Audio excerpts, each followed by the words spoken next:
Assalamualaikum warahmatullahi wabarakatuh.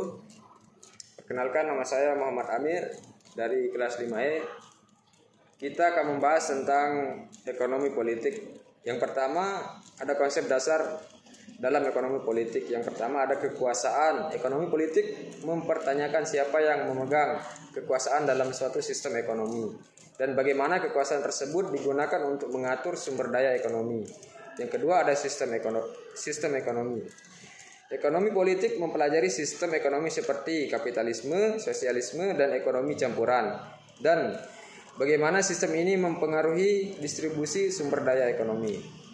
Kemudian ada perilaku politik dalam suatu perekonomian dibentuk oleh yang pertama ada minat.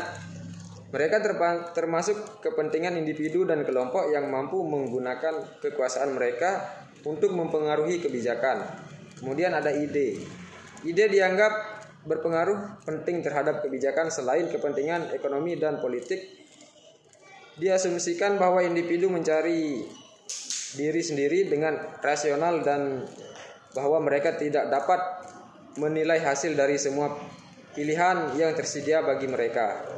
Kemudian posisi Indonesia dalam perekonomian dunia. Yang pertama ekonomi global. Ekonomi dunia atau ekonomi global secara umum merujuk ke ekonomi yang didasarkan pada ekonomi nasional semua negara di dunia. Ekonomi global juga dapat dipandang sebagai ekonomi masyarakat global dan ekonomi nasional, yaitu ekonomi masyarakat setempat sehingga menciptakan satu ekonomi global. Sekian dari saya. Wassalamualaikum warahmatullahi wabarakatuh.